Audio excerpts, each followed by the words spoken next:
Welcome to the SwimStrong Dryland Podcast. We are dedicated to inspiring and educating the swimming world. Our podcast highlights the work, character, and achievements in and around the SwimStrong community. Today, I'm here with Sean Workman, the SwimStrong Dryland Director of Leadership Training and Character Development. We got some juicy stuff for you guys. I'm excited for you to hear his story and all kinds of different things. But first, we got to do our rapid fire questions. So, Sean, are you ready? I guess I am. Ready as I'll ever be. All right, here we go. Don't mess up. Number one, what's your favorite swim meet snack? We used to have these things at Virginia Tech. I don't know if they still make them anymore, but they're the little Gatorade chews. They come in a pack of like 6. Oh man, I could literally eat a whole like box of those if I had enough. What is your best Halloween costume you've ever worn? When I was, I think around 12 years old, I made like a homemade costume where I put a PVC with an outlet, like a wall outlet on it. And then I had like a fork with my other hand and I would like stick it in and like my face was all like, it looked like I had got shocked or something. And I had hair that was all crazy. It was a pretty good one. It took like a couple hours to make. So I was pretty proud of it. Pretty creative. What is your most embarrassing swim meet memory? Oh man. Yeah, this one's pretty easy. There was it was the first year I was swimming summer league and I forgot that you have to tie your suit before you jump in. And you can probably figure out what happened there. But I ended the race luckily with my suit still around my ankles and I could salvage it and pull it back up before I hopped out of the water. But yeah, that was pretty interesting. It's a good lesson to learn. Yeah. What is a hidden talent you have that people might not know about? I'm a really fast on land backstroker. I'll let you guys figure out what that means. Least favorite main set you've ever done? Least favorite. Honestly, this one, depending on how I was feeling that day, was either a complete least favorite or one of my more favorite ones. But we did it multiple times with Ned Skinner at Virginia Tech, and it was an IM set for a 200 IMer. Or 400 IMer, you could do it as well. But it's essentially 4 rounds of 450s IM order, fly back, breast free. The first round of them are, I believe, 80% at a 55-second interval. The second round is 85% at a 50-second interval. Next round is 95% at a 45-second interval. And the last round is 100% all out fast, trying to get an add up in a 200 IM on a 40-second interval. And it does not sound like it's tough, but once you get to round 2, it goes from 0 to 100 so quickly that if you're not ready for it, it is pretty nuts. So that was Love definitely a least favorite, I would say sometimes. Shout out Ned. What sport would you be doing, or would you have done, should I say, if you weren't a swimmer? I'll go ahead and go with soccer just because that was the other sport that I continued the longest up until swimming. When it came time to decide what sport I was doing, I had to choose between those two. So I was not necessarily the most coordinated athlete in the world, but I could kick a ball and run fast. So that worked for me. And lastly, what do you love most about SwimStrong Dryland? That's the easy one. The community, 100%. It's the family that is has developed over the past couple of years. And even though I've been with SwimStrong for going on 2 years now, though, I've seen this family grow over the past 5 years, just keeping up with what you've been doing. And being a part of it is what makes it worth it to me at the end of the day, waking up and being a part. Love it. You survived the rapid fire questions. Nice work. Now we're going to get into the meat of Sean's story, which I'm really excited for people to hear. People don't realize that actually back in the day, Sean was on the team that I first coached back in 2012 and in the St. Louis area. So I'm excited for you guys to hear a little insight into how he got where he is. And Sean has inspired me in a lot of different ways over the course of his swim career and now in his career with SwimStrong. So, but Sean, could you share a little bit of your journey, how you got into swimming, how we ran into each other, and then we'll go from there. Yeah, definitely. So I guess I come from a family that's very sports oriented. I was actually the first male workman in our generation over the past 3 generations to not play college football. So I come from a family that knows sports very well. Grew up playing pretty much everyone that you could do, except for football. Unfortunately, my mom didn't want me getting a concussion. Reasonable. Fair enough. But I would say, I started swimming, I think when I was 8 years old, just on a summer league team, really just because I had friends doing it and I needed something to do during the summer. There weren't any other sports I had going on at the time. So waking up at 5 a.m. to go to a pool was a good way of getting the energy out for me as an 8-year-old kid. But so I originally started that summer and I had already kind of knew how to swim. I would, every time we would go to the pool and kind of flop around just for fun, I would literally go into the lap lane and try to see if I could do a full lap and then 2 laps or 3 laps in a row. So I figured, swim team would be pretty fun. And the first day of practice, I remember getting in and we did it was probably only 1,500 yards or something like that. But I remember thinking, oh, this is what it is. Oh, man. I thought we were just going to, race all practice or something. But no, we were actually doing laps. And so that was the first time that I recognized what really the grind of swimming was. And honestly, it didn't really scare me off too much because that next summer I started year-round swimming and continued that until I was about, I think, 13 or 14 when I decided to make the determination I got to pick a sport. So like I said, I was doing soccer, baseball, basketball as well. Soccer was definitely my best other than swimming. So it really kind of came down to those two. But I eventually went with swimming because I personally felt that I wanted a sport where I could be in control of my destiny, so to say. And swimming is that sport. You get out what you're going to put into it. Other team sports, which it is really fun being a part of a team, not to say that that's not an aspect of swimming itself. But I wanted a little bit more control over my personal success in the sport, which led me to the sport of swimming. And that's when I really started taking it seriously. So after I did choose swimming, I then switched club teams to another club called the Edwardsville YMCA Breakers. Actually, my first day I stepped on practice.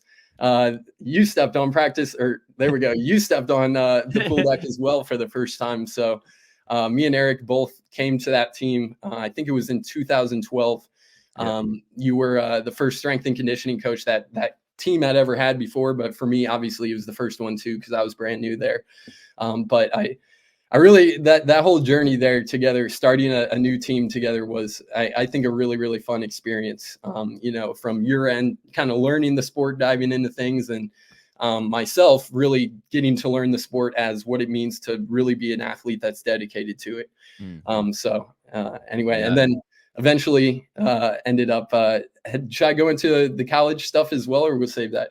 You save that. Yeah. I think that's perfect. Just letting them know. I think why you started is really interesting in the first place. It was just something that you enjoyed. And then I love that you played multiple sports all the way up until you were 13, 14. And then in high school, you were like, hey, I do want to be great at a sport. Not that you have to choose a sport in high school, but you did wait until you were older before you just picked, hey, this is a sport I want to do. And it was something that you loved. And I've heard this story before, but maybe you could share with some others maybe who struggle with that, getting to a point where, they want to pick something that they love. What was that process like for you, letting go of the other two sports? Because it's not easy either. Yeah, it was, to be completely honest, it was a pretty difficult process for me. I think I remember having the serious conversation with my parents about it. And then it took me probably a good month or two to decide what I wanted to do moving forward. But really, it kind of came out of necessity because both of those sports were so involved with my time, my free time that I had, that it was getting to the point where I recognized I'm either going to be half in on both of them or I'm going to be full in on one of them. So that was really what brought me to making that decision there. But really what it came down to, I think for me, when choosing what to go forward with, there were a bunch of factors involved. Obviously the team that I was a part of was a big factor. The friends that I had in both of the sports. I think honestly with soccer, that probably kept me in the sport longer than I maybe wouldn't have been had I not had a lot of really good friends in the sport as well. So I think the biggest thing that I decided, and kind of going back to what I said earlier, is I did want something where I could kind of control what I was doing, and swimming fell perfectly into that category. Not only that, but I won't even lie. I kind of am not the biggest fan of long distance running, and soccer requires a ton of that. So I was also like going through a growth spurt at the time, and having like shin splints and problems with plantar fasciitis in my feet and stuff. So running was starting to become something that was more and more difficult every single year for me to do and keep up with. But yeah, I would say, if you're a kid looking to make a decision on a sport that you want to go all in on, there's really two things. Now, I can say this in hindsight. I wasn't necessarily thinking about this in the moment, but there's really two things you got to look at, and it's the type of motivation you have for those sports. It's, what is your internal drive for the sport? Do you love being there? Do you love the people that you're around? Do you love the environment that you're in? And then also the second part of it, your external motivators. Do you want to be successful? Do you want to try, if it's the sport of swimming, do you want to try to make it to college, to NCAAs, to Olympic trials? All of these big meets that everyone fantasizes about, so to say. But that's really the biggest thing I think you got to consider, is where your motivations lie, because that is going to be what carries you the furthest in the sport. If you don't have an internal drive for what you're doing, I would suggest that you find something that you do have an internal drive for. So, yeah. That's good. I feel like people, when they're making decisions, it is hard for them to, like you said, you can see hindsight's 2020. You can see that now, but at the time you weren't thinking in the terms that you just explained it. It was more so like, where are my friends? What do I love? What are my desires? And you did follow your desires and your passions, which is what I would encourage everybody to do. And that's why I love that story specifically, is because I think a lot of people do struggle with that. And you know what? If you're not ready to make that decision and you do still have time to do multiple sports that are different seasons in high school, you can do that. But like Sean said, when it comes to a point where like, okay, we want to take this to the highest level, and now these sports are competing against each other, and I just don't have enough time in the day, making a decision based on what you love, I think, is the most important thing. And I know that you chose the right sport because I got to witness firsthand your internal drive that you had, and motivations and mindset that you had. And it was something that helped inspire what SwimStrong is today, inspired me as a coach, because when I first got into doing strength and conditioning for swim athletes 12 years ago, it was not something I thought that I would be doing long term. It was a sport that I thought was a stepping stone to something else in my career. And, it just takes one person to help you, to inspire you to look at things differently. You were definitely one of those people for me. And can you talk a little bit about what you learned in the time that we were together, in terms of your mindset around training, around team camaraderie? You talked about a lot of different things already, but how much did you learn in high school when you started taking swimming seriously, and what did that look like for your mindset? A lot. I learned a lot. That is for sure. I think looking at who I was before I made that decision to go full time and come over to Edwardsville Breakers versus who I was my senior year, I was completely different people. I think a lot of that, I will say, you're kind of explaining it in a way like, hey, you inspired me to do this, and that. I could say the same about you, to be honest with you. I think a lot of the mindset shifts that I had were based upon conversations that we had previously, whether it be about where I wanted to go in the sport, what's possible in the sport of swimming, or just the little things that we say on a daily basis as we were going through the grind. But I think the biggest thing that I learned about myself is how to internally motivate myself. Because the sport of swimming is crazy, right? Like you do so many laps in the pool. That alone breaks you down, let alone adding on the dry land aspect on top of it, being able to sleep a full 8 hours every single night. If you're holding yourself to nutrition goals, hydration goals, any other wellness goals, those are just cherries on top of the cake right there. But, I think the biggest thing that I learned was how to internally motivate myself, and how to almost, I would say, create scenarios in my head to fire myself up. There would be times in practice where, I'd see my buddy Brian McPherson next to me swimming, and I'd be like, no, that's not Brian McPherson. That's actually this guy that I'm trying to beat for a national title at YMCA Nationals. And if I don't, catch him by the end of this 50, then I'm going to lose. And, just kind of creating those scenarios in my head to push through those moments where you can't find motivation or your body's telling you, hey, it's time to stop. You almost have to be a little bit crazy, a little bit twisted, to be able to push yourself through those really intense sets. And that's something that I really learned how to do well in high school. Not only that, though, but I think diving into the team aspect of the sport of swimming also is something that completely changed my outlook for it. I mentioned earlier, like when I first kind of chose swimming, it was more from a standpoint of I want to be able to control my destiny. I didn't really recognize it as a team sport as much as some of the other sports I played, but the more I got into Edwardsville YMCA, and then especially once I took it to that next level, moving on from Edwardsville onto Virginia Tech, I really realized that, but this was all formed, with Edwardsville. I really realized that the team aspect is huge. If you have a group of people around you that has the same goals, that has the same mindset, you're going to be able to elevate yourself much further than you ever thought possible. Yeah. On the flip side to that, though, if you have a bunch of people around you that are constantly looking for excuses, that are constantly looking for the easy way out, that are trying to avoid hard work, that are always saying negative things, it's going to affect how you perform, whether you like it or not. And, that's something that I really recognize. So I think it wasn't until probably my senior year that I really tried to start stepping into a leadership role. A role of where, hey, I want to pick up everybody else around me. And so we can all be on the same wavelength, so we can all achieve these things together. Because, the end of the year swim meets are great if you go best times, but they're way better if everybody on your team is killing it and you get to celebrate with them. So that was really developed there at EdWe, I would say, is that That's outlook awesome. that swimming is a team sport. It's not individual. Yeah, it is a perfect combination of you have control over your results to a degree because it is self-driven, but also it's a team sport. And that's what makes swimming so unique and so fun is that it does have a huge impact on each person's individual results, the team as a whole.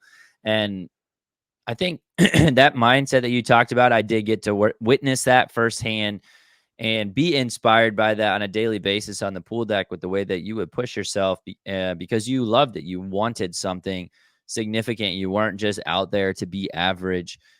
You didn't see the point in doing something if you weren't going to do it at the highest possible level, the highest level of your ability, be the best you could be. And so that made the journey a ton of fun. And then also it makes it difficult when you fall short of goals. And I know one of the biggest goals you had in high school, I adopted as one of my biggest goals. You wanted to be the first YMCA national champion to come out of Edwardsville because it had never happened before.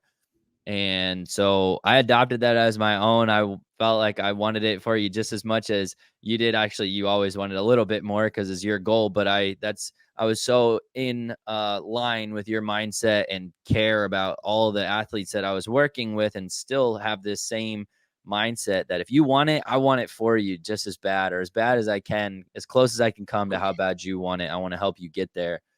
And I remember you having that goal and working your butt off for a couple of years. And then at the end of your junior year, you made it to the A final at YMCA Nationals, which was a big deal because I think it was the first time you had ever done that. And then ended up being outtouched by 2/100ths of a second to get second place at Y Nationals that year. And I remember looking up at the clock and just trying to comprehend what I was looking at and how close it was, like a fingernail, what could have been the difference between national champion and national runner-up. And when something like that happens, you have two options. One is to be devastated and feel sorry for yourself and not work for it anymore because it's not worth, oh, I didn't get it. It's not worth it. Like, I don't want to put in all this effort just to feel this way because you can speak on your own behalf, but I can imagine it's a pretty crummy feeling to know that you were this close. Mhm. Or you can do the total opposite, and I'll let you describe the feeling you had when you saw that, and then what the total opposite was for you, because I think people need to hear this. Yeah, so I remember that race very, very vividly. I remember on the very last turn, slightly turn into my right and seeing the other guy that was in the lead with me pretty much neck and neck. And remember just thinking, all right, this is it. This is the last 25. How bad do you really want it? And, touching and seeing that .02 on the blocks or on the scoreboard behind him. Initially, I was crushed. I mean, if you go back, and my mom has like a race video, and I watched it a few years ago, and you see like I see it, and then I just go into the gutter and just like hide my head. And I'm just like, you gotta be kidding me right now. And I remember like all the teammates like Patrick and Peter and Brian running over and being like, "Oh, dude, you're so close! Like, still good job," over and congratulating me. But all I could think about in my head was, I should not have cut my nails 2 weeks ago. And I will say, for the first couple hours after that, I remember going back to the hotel and just being livid, like just being in a state of like, how could this have happened? I should have done one more underwater kick. I should have, done this, taken one more stroke, turned it on, a 12 and a half before when I started sprinting at the end, or whatever it may be. But by that next day, I recognized that this was probably one of the greatest gifts I was ever given. Now I should say I didn't recognize that until after the fact, after I'd gone through the whole next year. But in the moment, I recognized that I was not going to let this be something that stopped me. I was going to let this fire me up. And that's exactly what I did. I looked at that .02 as kind of a metaphor for, there's always something more that you can do every single day. Like, you never know when you're going through a dryland set, if pushing through those squats that you're on right now is going to be that extra .02 you get at the end of the year. If that extra underwater kick that you're going to implement off your walls every single time at practice, if that's going to be that .02, there's always an opportunity to be better than you were yesterday. And that's really what .02 represented. So, I ended up coming back from that meet, printing out a piece of paper that had a massive .02 and like 100-point font, putting it right above my bed. That way, every single morning when I woke up, the first thing I saw was .02. The first thing I was thinking about is, you got to be better today than you were yesterday. Quite honestly, I think I probably obsessed over it a good bit. I remember literally like daydreaming in class in high school, like about .02 and about being able to get the opportunity to go to dryland and swim practice that night, and make the most out of it and hopefully gain that .02 that I was missing. So it became something that really, really consumed me, in a sense, in a good way though. It really shifted my work attitude. I already before that year thought that I was putting in the work required to be successful, which I probably was, but I took it to a next level that next year. And Eric, you can attest to this. Anytime that I would feel like I wasn't giving it 100%, or, was at 95, or you noticed that I maybe could have turned it up a notch, I either told people to scream .02 in my face, or had it involuntarily screamed in my face. I think even now, sometimes, I'll get people, that I know from back then saying like .02, whenever we're like going through, for example, Porter Lavasser, we were doing a workout a couple months ago, and he's like .02. And, it's something that always reminds you there's another step you can take. But, that definitely became the biggest motivator that I've probably ever had in my life for anything, to be honest with you. There's a few other things that have motivated me pretty intensely, but that was something I was thoroughly passionate about. And like I said, I was dreaming about it on a daily basis. So that's awesome. I feel like most people are not going to take it to that. That's not going to be the response to losing by a fingertip. Most people, it will hit them differently, but for the few, the odd 1%, 2%, 3% of people who use that as fuel, it can be the best fuel that you could have, is losing or coming this close It's kind of, I mean, listen to stories of people in sports all the time: Michael Jordan, Kobe Bryant, LeBron James, some of the greats, and what they do, how losing fuels them, how failure fuels them. One of my favorite quotes is a Michael Jordan quote where he talks about how many times he was trusted to take the game-winning shot and missed, and how he's failed over and over and over again in his career, and that's why he succeeds. You have to truly embrace failure if you want to be successful. It's a part of the journey. And even something that hurts that bad when you're that close, it's like, okay, if you had gotten like third and lost by 2 seconds, it would have been a lot easier. It wouldn't have had the same effect. Be like, oh, well, at least I was 2 seconds behind, and there was even another guy in between me, and I still got on the podium, and it's my first time on the podium. And for just so everybody knows, this was Sean's first time on a podium at the national meet. So he still got a silver medal at YMCA Nationals, which he had never done before. He never even made an A final.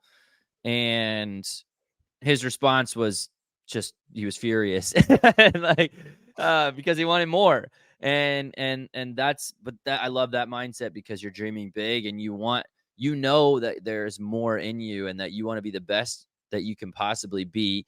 But you didn't let it eat you up, because it's not who you are, right? Swimming wasn't who you were. It was something you did. And so you allowed that failure to, instead of devastating you and saying, oh, I'm just a second place kind of guy, you decided that you were going to use that as motivation. And so that did create a fire in you that I had never seen before in any of the athletes that I had worked with up to that point. And it motivated people around you too on the team. And I remember we got to nationals the next year, and you went up against Austin Katz, who I think finished third at Olympic trials in the next Olympic cycle, and in the 2 back, and got second place again at nationals by 0.3 this time. It was 0.3 seconds. So a little bigger margin, but 0.3 of a second. You were faster. You went a lifetime best. It was an incredible swim. Your swim, I remember looking at it, would have gotten you like B final at NCAAs or something that year as a high school senior. And so it was an amazing swim, but same feeling. You're like, I don't care that it was Austin Katz next to me. I wanted to win. And so so that fueled you in a different way too. And then that summer, your senior year, you won YMCA Nationals long course. And you got that national championship in the last meet possible of your YMCA swimming career. And that was awesome to witness, but it wasn't as awesome as the journey. And like, I don't even, this isn't going to sound right, but like you losing those and the motivation, how I saw you work, was a lot more inspiring than the national championship that you won. And then you went to Olympic trials and almost finaled as a teenager, and went on to swim at VT, which we can get into a little bit. But we don't really talk about the national championship much. We talk about all the things that you did that led to that and the mindset that you gained. And just thinking about that right now, it's pretty interesting. Can you talk a little bit about that? Do you ever think about that national championship like at all, or what's your I've never asked you this question. I'm curious. No, to be completely honest, I don't. I think what this boils down to is that it's the process is more important than the outcome. What you do on a daily basis, how you carry yourself, how you push yourself, those obstacles that you're able to climb in the midst of the grind, that's going to be the thing that sticks with you far beyond when you've hung up the cap and goggles. Anytime that I'm going through a tough scenario, whether it be, just with life in general, just random things going on, a lot on my plate, I always refer back to that period of 0.02, where I was like, I was able to push myself through some insane stuff. If I could do that then, I can totally do it now. So I think there really is something to that, in that, the process is not only more beneficial for you. Obviously, you need the process in order to get the outcomes, but it's more memorable too. And if you can find the right motivation in that process as well, it becomes more enjoyable. To be completely honest, like looking back on my career with Edwardsville, I really remember the times where I was completely dead in dryland and pushing myself through a place that I didn't think possible to push through, more than the championships, more than the trophies, more than, to be completely honest with you, I don't even remember the time that I swam when I won that national championship, but I do remember the sets that I was able to push through. I do remember how I felt after I was able to accomplish those things. I do remember looking at my teammates after a really tough practice or really tough week of practices and feeling that connectedness and that mutual accomplishment that we all had for, again, pushing ourselves through something we didn't think possible. You know, when you look at it that way, the outcomes almost are something of a byproduct that are already there. You know, in my head, when I was training, I had already won YMCA nationals. You know, I was doing that on a daily basis. Every day I showed up, I won YMCA nationals. So in that aspect, when it finally came to reality, it was like, okay, yeah, I expected that. Like, Yeah. like this is what I've been planning for all year. I've done this every single day. You know, so I think you can also kind of take that back to when you are training. You know, recognize that you're accomplishing your goals every day. And, you know, if you look at it that way, you're going to treat your practices with the same intensity you treat a championship final at YMCA Nationals. That's good. See yourself the way that you know you can be, as opposed to where you are right now. That's Definitely. does change the way you think, change the way you train, and eventually the way you perform. So Yep. that's awesome. Thanks for sharing that insight. It's super, super interesting to think about how you don't remember even the time that you went. It's about the memories and the experiences and the mindset developed and the friendships made. And I want to touch on that piece too, because that's something you didn't know this at the time, but you for sure played a huge role in inspiring me to stay in the sport of swimming, right? Because I was in a transition year. I got married at the end of your high school swimming career, moved to Philadelphia, and was in the fitness industry, always working several different jobs. But I became so passionate about the swimming side of things, I decided I always need to be connected to swim athletes. Always want to be developing this skill and working in this sport. And you were a huge part of that. And even while I was working other full-time jobs in the fitness industry, I was obsessing over the swimming world and working individually with swim athletes and keeping up with you and your college experience when you were at Virginia Tech, which we can get into as well. But there was a genuine friendship that developed in that process of working with you during that time in Edwardsville, to where I was just as big a fan of yours when I wasn't coaching you as when I was. I wanted to see you absolutely crush it at ACCs and NCAAs and Olympic trials, and just even following your journey in school. If I'm remembering correctly, you double majored in construction engineering and environmental engineering. Is that correct? Mining and environmental engineering. Mining and Yeah. environmental. Got it. Kind of Got the it. same thing. Close.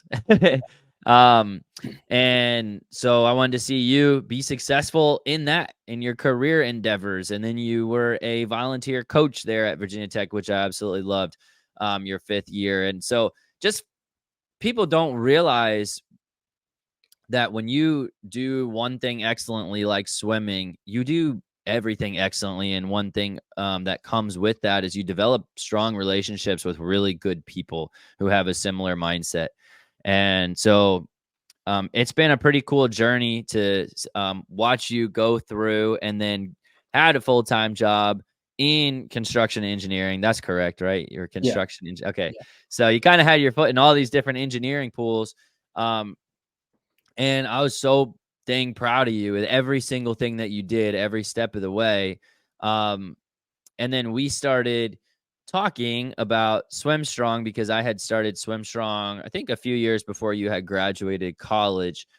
And I just started dreaming about how is there anything Sean can do, because I know the type of person you are, and the mindset you have and how much benefit you could bring to so many swimmers and coaches and families around the country. I started dreaming about what would it look like to have Sean back on my team.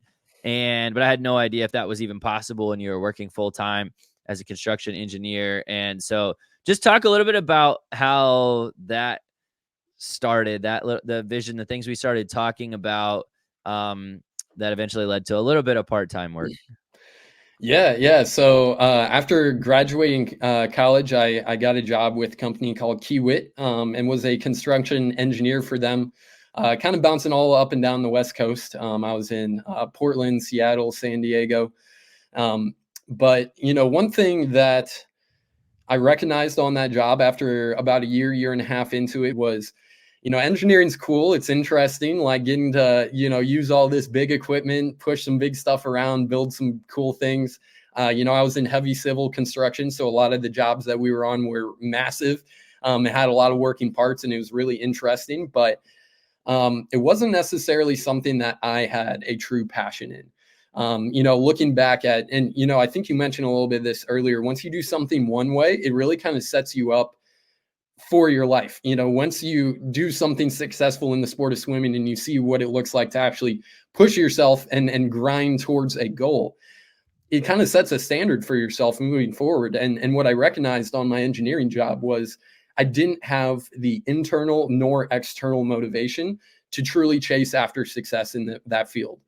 So I eventually was getting to the point where I was like, all right, maybe engineering isn't necessarily something that I am going to do long term. Again, really interesting, but I don't have that passion for it, and for the amount of hours that I was working at the time, it was something that demanded you have a really high motivation level for, or else you were just going to be dragging your feet through every single day, which, I definitely didn't want to do. And I saw some people that were in the company that had gone through it for multiple years, kind of just staying in it, whether it be for the money aspect of it, whether it be they just didn't want to take a risk and do something else. But I started talking to you about SwimStrong around that same time that I had these realizations of, hey, I'm not sure how passionate I am about engineering anymore. And what you were kind of saying is, SwimStrong was at the time, it was growing. We were looking at things that I could potentially help out with. And, at the time, again, I was working a full-time engineering job. I think I was anywhere from 80 to 100 hours a week. So it was full time to say the least. And, so trying to find something to where I could help out with SwimStrong definitely was a challenge. But eventually what it came to was, you had your leadership program going here at SwimStrong Dryland. And that's something that I am definitely very passionate about. Whether it be trying to just be a leader on the teams that I've been in the past, or especially what I recognized during engineering and during my time with Kiewit is that the role of a leader in an organization is critically important.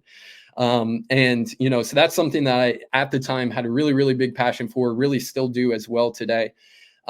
Eventually we started talking about how we could logistically make it work. And eventually we realized my day off that I had from engineering, I could hop on some calls and run some leadership calls. So that's how I started. That is, so I don't want people to miss the amount of hours that you were working at your previous job, and then how you made time on your days off, which I wouldn't advise for anyone to work that much. But this was something specifically to see, hey, is this something that I could see myself doing, something that I'm passionate about? Sean was willing to take that time because it was worth it to see if there was something he loved. And if that could possibly grow into something. And so I honestly, when I remember talking to him about it, and Sean, I remember thinking that there's no way he's going to do anything, because he just doesn't, I don't even know how he's functioning right now with the schedule that you have. But you made it happen. You made it work. You started shadowing and jumping on leadership meetings and helping run them eventually, and then taking over them. And even while working full-time crazy hours. And, I think that's something that it was ingrained in you since really that mindset shift you talked about in high school. People don't know this. They didn't hear about this when you were sharing it, but you would lifeguard at 5 a.m. every single day. You were working in high school, and you would go and lifeguard before school, and then go to school, and then you go to swim, and then you go to dryland, and then you'd have to get your homework done and study tests and have friends and have normal, like people. It's funny. Like we posted something about how tough it is to get 8 to 10 hours of sleep every night. And, but you got to get sleep if you want to recover. You have to. It doesn't matter what excuses you can come up with or how impossible it is for you. Like, you are not going to recover the same if you don't get at least 8 hours of sleep. Yep. And the response of so many people was like, bro, that's impossible. I cannot do it. I physically can't do it. My life is so hard. And I'm not taking away from that, people do have busy schedules and challenging lives, but you never made an excuse. You had a crazy schedule, crazier than most people in high school, and took AP classes and worked and swam and went to school and had friends and did dryland and all these things. And you found a way to make it happen. It's just something that you're like, look, if I really want this, I'm going to find a way to make it happen. And so I wasn't totally shocked when you did say, hey, I'm willing to try this, even though my weeks are so crazy. But it was a lot, but it was something that you had prepared yourself to be able to do, because of your mindset in the past. And anyway, I just remember seeing it as something more and more, the more time I spent with you and saw you spending time with the athletes and coaches. I was like, how do we make this full time? We talk, a lot of companies talk about leadership. A lot of companies talk about character and culture, and they don't do anything about it. It's a nice sounding mission statement. I mean, go to just about any company website and you'll see something about character and culture, but it's complete garbage because they don't do anything about it. I didn't want to be a company like that. I wanted our company to actually place the biggest emphasis on who you are as a person, on your character, and on the culture and the family that we create. And so that's how we started dreaming about, okay, this leadership and character development, like, it is such a crucial part of what we believe. Is there a way I can make this a full-time job for Sean, where it's viable for him to leave the engineering field as a whole, which is terrifying in and of itself, switching careers. But you did that. And can you talk about taking that leap of faith? Because you spent 5 years in college, like going double majoring and then saying, hey, this is the career path I'm on. This is the mindset you had. And then almost 2 years working in the field. So you're talking about 7 years of like, this is the path I'm going, and then making a drastic shift for something that, this position we have for you, like we made it up, right? We created it. It's not something we had seen done before. And if we had any idea exactly what it would look like, it was more just like, we see value in this. Yeah. So let's pursue this, and everything else will take care of itself. But how did you, as a full-time working adult, make that decision to shift careers? Yeah, it definitely wasn't an easy one that I jumped right into. I definitely had to think long and hard about it, but really, I think it boils back down to, again, the motivation and the passion that I have. What I took away from the sport of swimming is the fact that if I didn't have those .02s, if I didn't have those daydreaming sessions in the middle of class where I was literally dreaming to go put in the work in the pool, I would not have been successful. And kind of just having that realization myself that, hey, this applies to your career as well. Something else that I kind of recognized in the field that I was in with engineering is I started looking at those that had been in it for a very, very long time, and seeing what kind of quality of life they were living. And it wasn't necessarily something that I wanted to be in as well. It was something to where your job was all you did. And I think you're much more than what you do, regardless of what you do. If you're a swimmer, you're not just a swimmer. You are a person that swims. Mm-hmm. If you're a construction engineer, you're not a construction engineer. You're just somebody that does construction engineering on the side. And with SwimStrong as well, I'm not a leadership director to a core. That is what I do as a part of my person, who I am. But anyway, so I think, the biggest realization, again, that I had with that whole process was I got to find something I'm passionate about, that I'm motivated for, or I'm just going to be going through the motions. And nobody wants to be going through the motions. That's, if you really want to live life to the fullest, in my opinion, I think you got to have something that you are going to be passionate about every single day, that you can pour your all into. And then you can also push yourself in to be more successful than you were the day before. Yeah. And if you can do that, you have all you need, in my opinion. But so eventually, coming over to SwimStrong, I did recognize that my passion for the sport of swimming was still there. And my passion for just really wanting to make an impact in the world around me was also probably the biggest thing that brought me to SwimStrong. with engineering, I definitely, in a sense, was kind of maybe making an impact. We were building stuff that, people eventually are going to use and hopefully better their life. But there were also some aspects too where, like whenever I was out on the job, I heard a lot more expletives shouted at us than I did, "Hey, good job out there. Thank you for constructing our road." So it felt like I was more of a nuisance to the public than anything else, which I know isn't the case. Construction's totally needed. But, I felt like I wasn't making that true impact on the society around me. Something that really carried on, impacted people's lives in a very massive way, rather than just a road that they can drive on that gets them somewhere 5 minutes quicker. So that really brought me to SwimStrong, is that idea that I would have the opportunity to speak, share my wisdom, and then also learn from some of the swimmers too. I think an important part of this leadership director role here is the idea that I am never going to stop learning.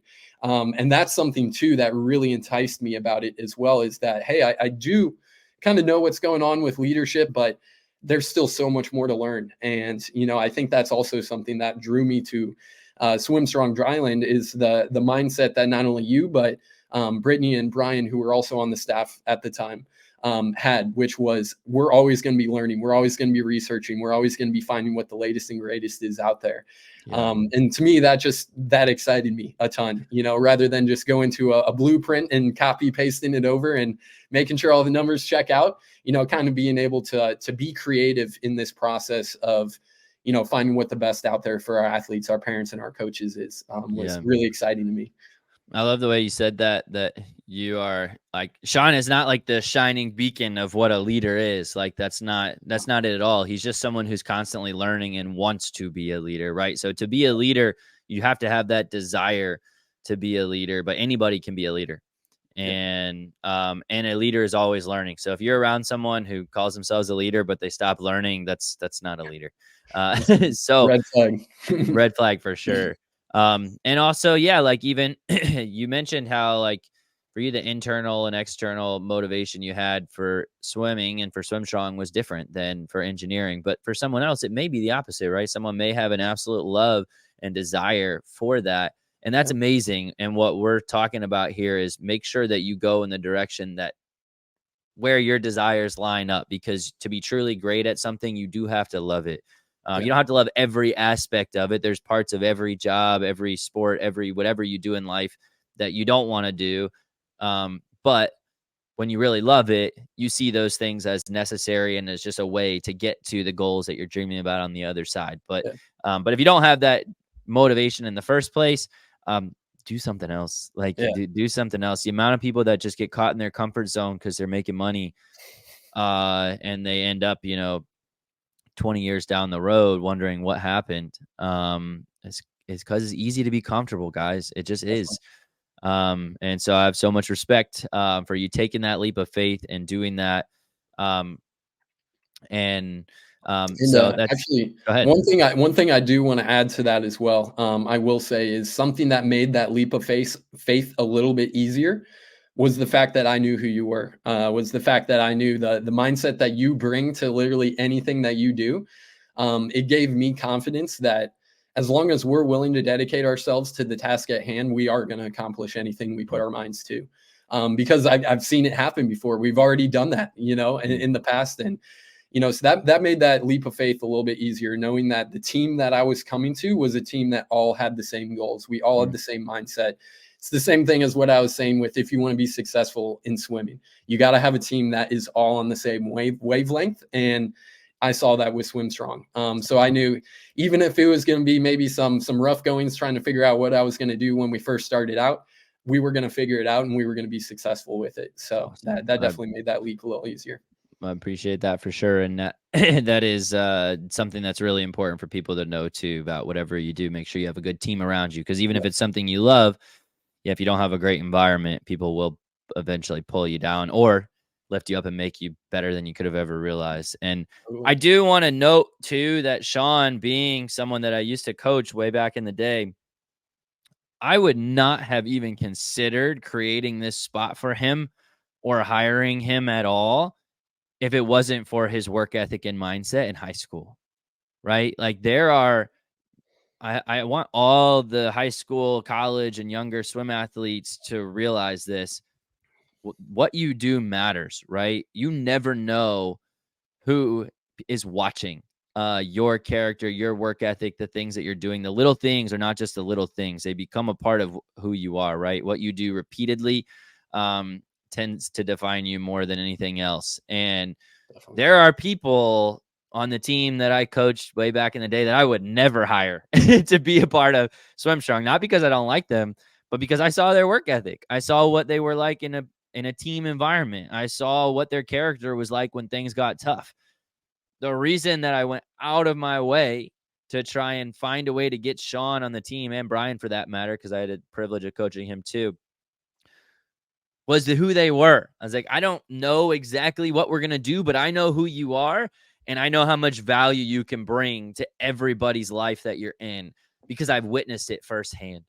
And so for every swim athlete out there, the little things you do in practice when you think, it doesn't really matter and no one's watching, when you skip this thing or you're not a great team player or you leave practice early or whatever it is, people notice that. And not only does it affect your character, but it might affect a career down the road that you could have had or will never get the opportunity to have. So kind of crazy to think about that. But well, we can wrap up. I know that you have a deep love for Virginia Tech, so I can't let the podcast go without you giving a shout out to VT to finish up here. Tell us about why you chose Virginia Tech and just any memories that you have from there that you'd like to share with people, because I think Virginia Tech is an amazing school, but not as many people know about it compared to some of the bigger, like more known, like dynasty teams, so to speak. But they're on the rise, and it's a pretty awesome program. Yeah, to be completely honest with you, I really didn't consider Virginia Tech, or I might sound bad saying this, really know who they were until they reached out to me. And we're like, hey, you want to come check our program out?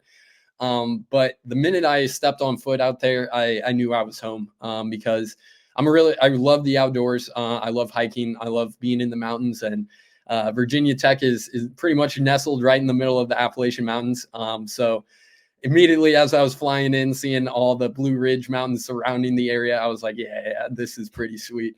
So that was the initial kind of love that I had for the city there. But it really also boiled down to the school and the team as well. I really, really loved the teammates that I had. Still talk to them to this day. They're my best friends. So that was really, really big pull to the program, was the culture and the atmosphere that we had out there. But then also all the kind of extra stuff that come along with Virginia Tech. Not to brag or anything, but VT is consistently always top 3 in their dining halls. And as someone that loved to eat and could eat for days, literally nonstop, I knew I was home at that point. Once I saw you could order a lobster or a prime rib on any day of the week, I was like, yeah, this is the spot. So that was really cool. One thing I'll say about Virginia Tech as well is just the community that is out there is one that is so supportive of the school, so supportive, especially of the athletics that are out there as well. I remember going to like a Kroger with my Virginia Tech swimming shirt on, and people would come up and say, oh, like, congrats on that meet that you guys won against Virginia, cool, the other week or something like that. And I was like, you pay attention to swimming and, and like all this stuff. So it's really cool to see that support. And then also it's a fun town to be in. Football game day is one of the craziest atmospheres you'll ever experience. Lane Stadium is always rocking on game day. I'm sure some people have seen like the entrance and stuff for Virginia Tech, but yeah, I won't ramble too much on Virginia Tech, but it was definitely some of the greatest years of my life and one of my favorite places as well. So it's awesome. So swimmers out there, if you've never considered it, Sean would say, consider it. Yeah, 100%. I, again, didn't really know who they were until I took a visit out there. And then I was like, oh, wow, it really is like right what I'm looking for. Everything that I wanted, it has the box checked off here at Virginia Tech. So, and even that, in that explanation, you guys hear his passion for like doing something again that he desired, right? Something that he knew was a good fit for him, the right people, the right place, the right just atmosphere for him to thrive and be successful. So just continued theme of when you do things that you're motivated, like something that you personally want, you're going to have a great experience everywhere you go, even if the situations around you aren't as ideal as you might want them to be. If you're that type of person, you're going to get the most out of every decision you make and learn something. And something I'll add on to that as well is every time that you do make a big shift like that, you're going to have to sacrifice something along the way. For me picking Virginia Tech, it was the sacrifice of moving 12 hours away from my family to be at a place that I wanted to be at. Similarly for coming on to SwimStrong Dryland, it was giving up a career path that I had invested 7 years and way too much money into, and just completely saying, hey, we'll try something else. But there's always going to be a sacrifice if you're chasing after something that you're passionate about. But being somebody that has made those sacrifices for those decisions, I can confidently say they're worth it. It might be a short-term pain. It might be something that in certain moments you're like, oh, why did I do that? And you feel the pain of that sacrifice, but the benefit of doing something you love and being in a place that you are internally motivated for and passionate for is 100% worth it at the end of the day. That's awesome, man. Well, we appreciate you a ton being a part of the SwimStrong family. I know there are athletes, coaches, parents, and your coworkers who appreciate the heck out of you. You're making a difference that you'll never really realize the impact of, but we're very thankful for all the things you do to help grow us, to help grow all the people that you come across. And Sean, thanks so much for taking the time to be on the podcast here. I really appreciate it. For sure. Thank you for having me. Yes, sir. Love you, brother. See ya. Thank you for listening to the SwimStrong Dryland Podcast. If you'd like to be a part of the SwimStrong Dryland family, you can reach out to us via email or social media. You can also follow SwimStrong Dryland on YouTube and TikTok for more educational content.